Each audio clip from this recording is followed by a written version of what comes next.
नजीन, हम एक all out regional war के अंदर तो दाखिल हो चुके ही हैं और ये जंग अपने इंपैक्ट्स के हवाले से एक ग्लोबल वॉर भी साथ ही बन चुकी है। लेकिन अब जो कुछ होने जा रहा है इसके साथ नजीन, ये बाकायदा एक आलमी जंग के अंदर तब्दील हो सकती है अपने स्केल के हवाले से भी।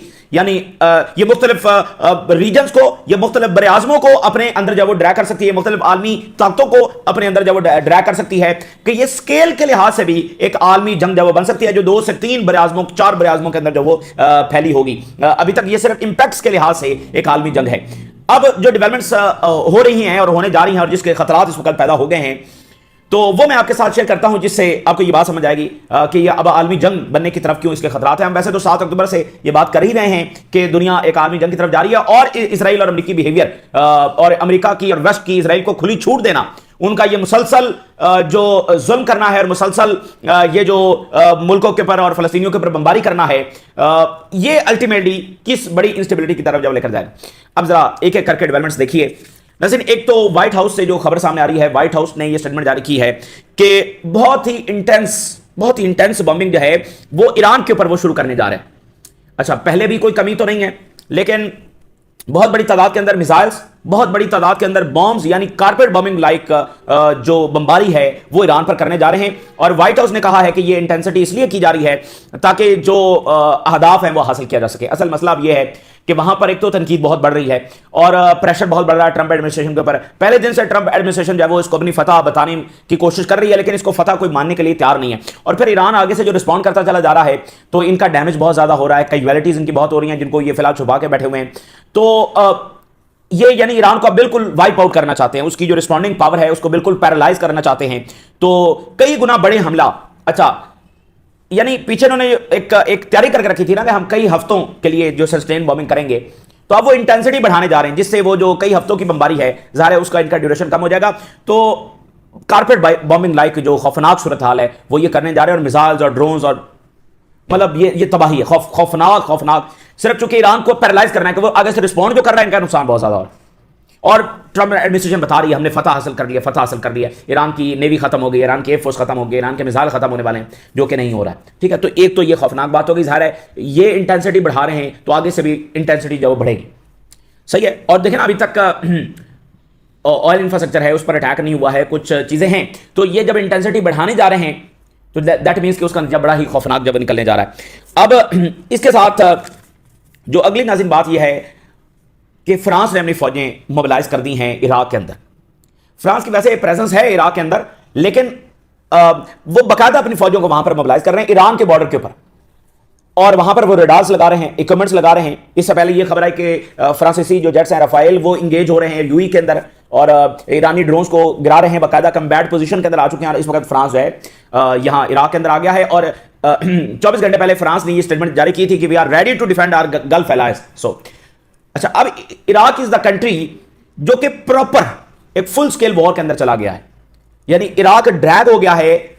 इराक जो ऑलरेडी डिस्टेबलाइज था वो एक प्रॉपर वॉर के अंदर चला गया। फुल स्केल वॉर इस वक्त इराक के अंदर देखी जा रही है।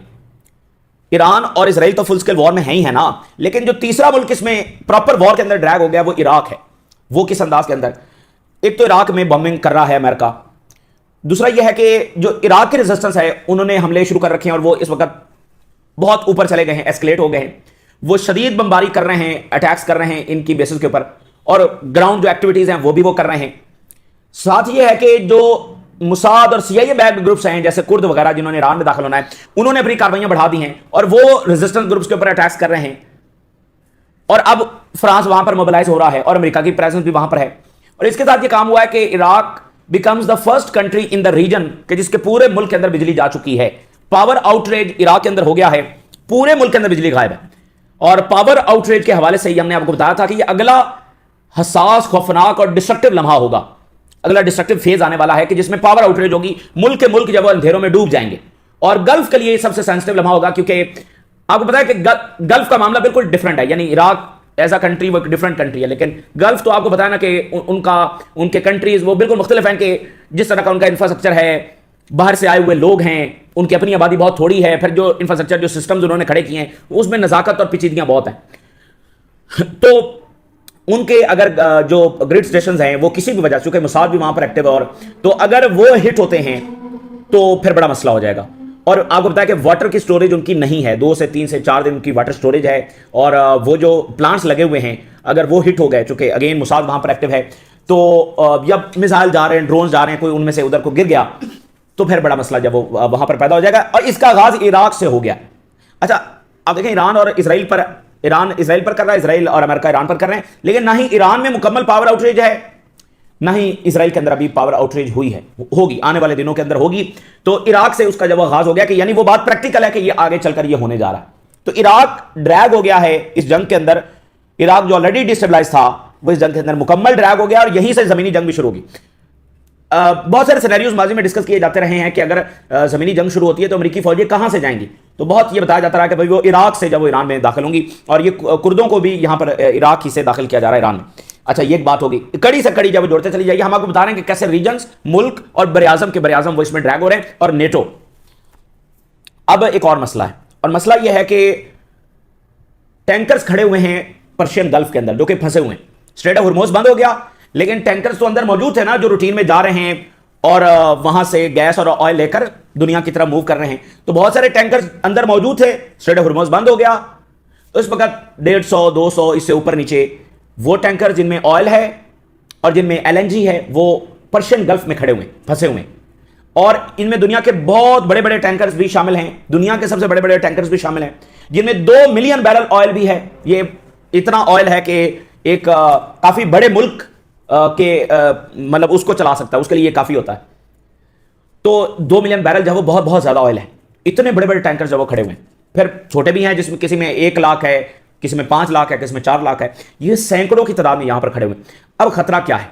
खतरा यह है कि इनमें से अगर कोई टैंकर हिट हो जाता है, या 2, 4, 5, 7 हिट हो जाते हैं, और अगर मिसाल के तौर पे चूंकि ईरान पर जिस तरह की बमबारी अब होने जा रही है और जिस तरह से उनकी नेवल वेसल को निशाना बनाया गया, और मजीद वो ईरान में कुछ ऐसा करते हैं तो, या गल्फ अटैक कर देता है ईरान पर, तो ईरान यहां पर इन टैंकर्स को अमेरिकी जो होंगे या किसी और के जो अमेरिकी इत्तेहादियों के वो हिट कर सकता है, या फिर मुसाद कोई फाल्स फ्लैग यहां पर कर सकती है। क्योंकि देखें, इसराइल और अमेरिका वैसे तो इत्तेहादी हैं, लेकिन इसराइल के गोल बिल्कुल डिफरेंट है अमेरिका के गोल से। अमेरिका यही तो डिबेट इस वक्त अमेरिका में हो रही है, क्योंकि इसराइल का मकसद सबकी तबाही है। इसराइल ना अमेरिका का इत्तेहादी है, ना वेस्ट का इत्तेहादी है, ना वो गल्फ का इत्तेहादी है, दुनिया में किसी का इत्तेहादी नहीं। उनके अपने गोल्स हैं, और वो है ग्लोबल रूल करना, पहले रीजन का सत्यानाश करना, और रीजन का सत्यानाश करने के लिए वेस्ट को इस्तेमाल करना। और इसमें क्या होगा कि रीजन का भी सत्यानाश होगा, और रीजन का सत्यानाश करते करते वेस्ट का भी सत्यानाश हो चुका होगा, समझ रहे? तो इसी नतीजे में उनको बहुत सारा लैंड भी मिल जाएगा और आबादी भी वो बढ़ाएंगे। सो एक ग्लोबल रूल करने के इनके इरादे, वो किसी के इत्तेहादी नहीं।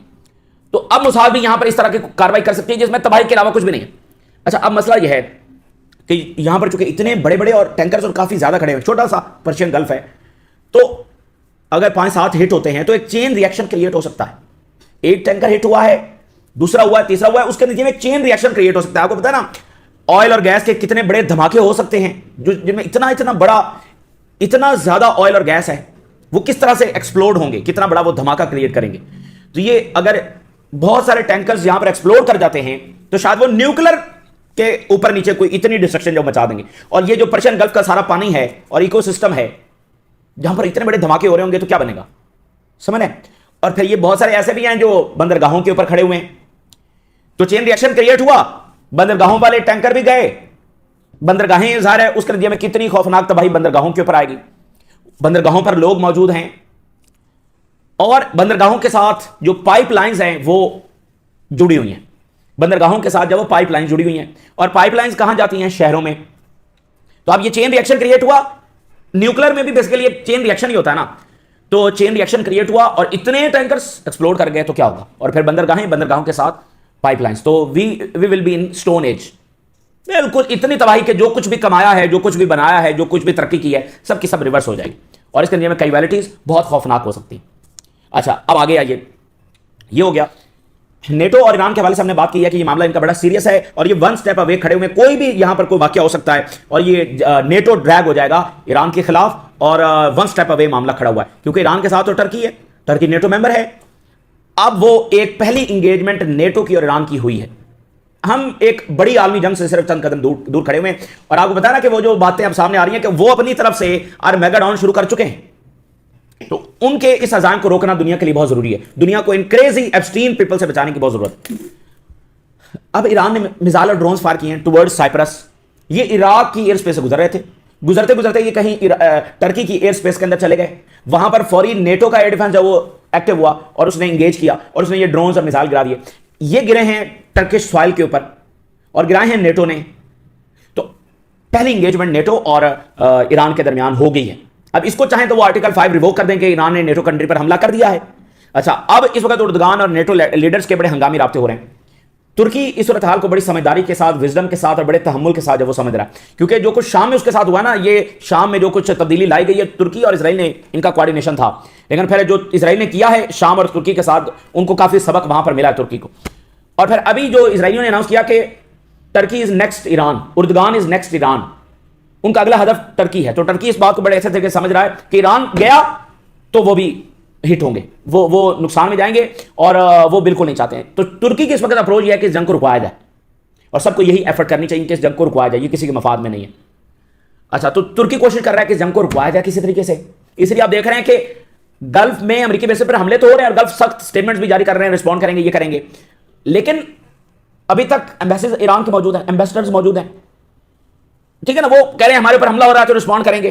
तो कहीं ना कहीं वो एक अंडरस्टैंडिंग तुर्की, ये सारे मुल्क जो है वो कोशिश कर रहे हैं कि ईरान और जो है वो गल्फ ममालिक के दरमियान रहे, क्योंकि गल्फ भी देख रहे हैं कि कैसे उनको एक्सप्लॉइट किया जा रहा है और अमेरिका ने कैसे उनको धोखा दिया है। अभी ईरान के स्पीकर ने स्टेटमेंट जारी की है कि उम्मीद करते हैं कि जंग के खात्मे के बाद गल्फ ममालिक के साथ हमारे ताल्लुकात वापस उसी ट्रैक के ऊपर आ जाएंगे। और ईरान के सदर ने भी इसी से मिलती जुलती जो स्टेटमेंट है वो जारी की है कि हम इनके बिल्कुल खिलाफ नहीं है, हम सिर्फ अमेरिकी एसेट्स को और इजरायली एसेट्स को निशाना बना रहे हैं और वो हम कहीं भी बनाएंगे, वो हमारा टारगेट है। अच्छा, तो अब टर्की के लीडर जो है वो नेटो लीडर्स के साथ बात कर रहे हैं। टर्की अब यहां पर ये बात कर रहा है कि नहीं ये नेटो पर अटैक नहीं हुआ, ये बस गलती से एक मिसअंडरस्टैंडिंग हो गई है, कोई नेटो पर अटैक नहीं है। अच्छा, यूरोपियंस जो कि ईरान को डिस्ट्रैक्ट करना चाहते हैं, लेकिन यूरोपियंस भी इस जंग में ड्रैग नहीं होना चाहते, उसकी बहुत सारी रीजन हम बता चुके हैं। तो अब ये पहली इंगेजमेंट हो गई है। टर्की इसको कोशिश कर रहा है कि ये मामला गुजर जाए और इसको नेटो पर हमला की तरफ ये मामला ना जाए, लेकिन इस वाकये से ये बात साबित हो गई है कि ये मामला किसी वक्त ट्रिगर हो सकता है। और जैसे फ्रांस मोबिलाइज हो रहा है और तुर्की में फिर कोई और अमेरिकी बेसेस, और फिर अगर आगे फ्रांस आ जाता है फिर ईरान वहां हिट करेगा, तो ये नेटो के साथ किसी भी वक्त मामला चला जाएगा। सो आलमी जंग के दहाने के ऊपर जब हम खड़े हुए। अच्छा, अब अगली खबर, इसको कनेक्ट करिए। यमन ने गल्फ कंट्रीज को यह मैसेज भेजा है, एक बार फिर बहुत सारे मुल्कों को भेजा है कि अगर उन्होंने ईरान के ऊपर अटैक किया तो वो उन पर फ्रंट खोलेंगे। यमन की जानिब से ये एक बार फिर बात जो है वो वाज़ेह की गई है। ओआईसी अपने दौर के मुश्किल तरीन टाइम से गुजर रहा है, जहां पर एक ऐसी तय दर तय साजिश है कि उनको समझनी होगी और इससे बचना कैसे है। यही उनकी विजडम का सवाल है और यही उनके तहम्मुल और पेशेंस का सवाल है कि वो नेतन्याहू की जंग को अपनी जंग ना कहीं बना लें। अगर ये किया उन्होंने तो फिर ये शायद पूरी सेंचुरी निकल जाएगी रिवाइव करते करते। तो अब जो है वो गल्फ भी अवॉइड कर रहे हैं कि वो ईरान के खिलाफ जंग में जाए, क्योंकि मैंने आपको बता दिया कि उनके भी मसाइल हैं। वो जंग में जाएंगे तो ईरान फिर बाकी टारगेट स्क्वायर करेगा और इन मुल्कों की कितनी कमजोरियां हैं वो तो अब खुलकर, ये तो बिल्कुल एक रेत की दीवार साबित हुए ना। इतनी इनकी ताकत, एक पूरा इमेज था और वो रेत की दीवार साबित हुआ है। मतलब इतनी बड़ी इकॉनमीज और एक इमेज और सारा कुछ रेत की दीवार साबित हुए। तो अगर ईरान के खिलाफ जाएंगे तो ईरान तो कह रहा है फिर हम बाकी टारगेट सेट करेंगे, और ऊपर से यमन ने कह दिया कि अगर तुम जाओगे तो फिर हम आएंगे और फिर हम हिट करेंगे। तो खतरा यह है कि फिर आगे ग्रिड स्टेशंस, बाकी प्लांट्स, एनर्जी इंफ्रास्ट्रक्चर, ये सारा जब उस खतरे के अंदर जब वो आ जाएगा। तो इसलिए गल्फ अभी तक अवॉइड कर रहा है, लेकिन मुकम्मल प्रोवोकेशन और मुसाद एक्टिव है कि गल्फ और ईरान को लड़वाया जाए। तो अब यमन अभी तक बैठा हुआ है, क्योंकि यमन का जो फ्रंट होगा ना ये बड़ा इंपैक्टफुल होगा, ये 5 साल पलट देने वाला फ्रंट होगा। तो वो सही टाइम का जब इंतजार कर रहे हैं। अच्छा, दूसरी बात यह है कि हिजबुल्लाह और इसराइल की लड़ाई जारी है, भरपूर लड़ाई इस वक्त हो रही है, ऑन ग्राउंड भी हो रही है और हिजबुल्लाह रॉकेट्स और मिसाइल और ड्रोन्स भी इनकी बेसिस के ऊपर धड़ाधड़ फायर कर रही है और इसराइल की वहां पर जो कैजुअलिटीज हैं वो भी हो रही हैं। अच्छा, इसी दरमियान जो है एक मुल्क, एक बड़ी ताकत मैदान में उतरी है और यही नई दुनिया है जिसका हम आगाज देख रहे हैं। और वो ये है कि इस दुनिया की बड़ी ताकत ने कभी इतनी बड़ी जंग में इंटरवीन नहीं किया, खासकर मिडिल ईस्ट में तो बिल्कुल नहीं किया, लेकिन अब वो आगे आ चुकी है। वो वर्ल्ड स्टेज पर अपने आप को मजीद मुतारिफ करवा रही और अमेरिका के मुतबादल के तौर पर अपने आप को मुतारिफ करवा रही है कि देखो इसने दुनिया को क्या दिया है, हम दुनिया को स्टेबिलिटी की तरफ लेकर जाना चाहते हैं।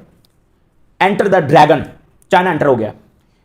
चाइना से जो इस वक्त स्टेटमेंट सामने आ रही है, चाइना ने अपना स्पेशल एनवॉय मिडिल ईस्ट भेजने का ऐलान कर दिया है। चाइना ने कहा है कि हम अपना स्पेशल एनवॉय भेज रहे हैं ताकि जंग मिडिल ईस्ट के अंदर जब रुकवाई जा सके। China to send special envoy to Middle East for mediation, सालसी के लिए, जंग रुकवाने के लिए। अभी तक ईरान और सऊदी अरेबिया में जो जामिन है वो चाइना मौजूद है, एज अ जामिन चाइना अभी तक मौजूद है। तो चाइना के फॉरेन मिनिस्टर ने कहा है कि हम ये चाहते हैं कि फौरी जंग बंद हो और सिविलियन और एनर्जी इंफ्रास्ट्रक्चर को हिट करने से जो बचा जाए। इसी दरमियान जो साउथ अफ्रीका के प्रेसिडेंट हैं जिन्होंने फिलिस्तीन के लिए भी आवाज उठाई, उन्होंने कहा है कि we are ready to mediate के जंग को जब रोका जाए, ठीक है ना। और एनर्जी क्राइसिस जो दुनिया में बढ़ रहा है ये किसी के लिए जंग फायदेमंद नहीं है, हम भी तैयार हैं इस जंग को रुकवाने के लिए।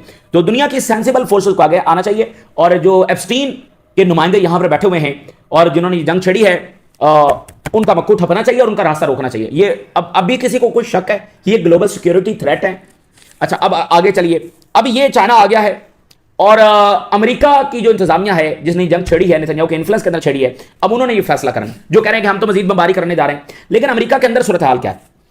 शदीद प्रेशर, शदीद दबाव, शदीद तरीन दबाव है और कोई जस्टिफिकेशन नहीं दे सकी है ट्रंप एडमिनिस्ट्रेशन। खूब उनको जो लॉ मेकर्स हैं वो भी लिताड़ रहे हैं। वहां का जो ज़ाहिर जो एक मेन स्ट्रीम ज़ायनिस्ट मीडिया उसका मामला कुछ और है, लेकिन टकर कार्लसन और बहुत मतलब वो सारा जो है वो भरपूर कैंपेन इसमें करता है अमेरिका में और मेजॉरिटी 80% अमेरिकन कह रहे हैं ये बिल्कुल जंग हमारे मुफाद में नहीं है। मैं कुछ हेडलाइंस आपके सामने रखता हूं कि शदीद दबाव है वहां पर कि इस जंग को रोका जाए। अब मिसाल के तौर पे यूएस ऑफिशियल्स, नेतन्याहू का जो इन्फ्लुएंस है ट्रंप पर, उसने ये जंग छेड़ी है।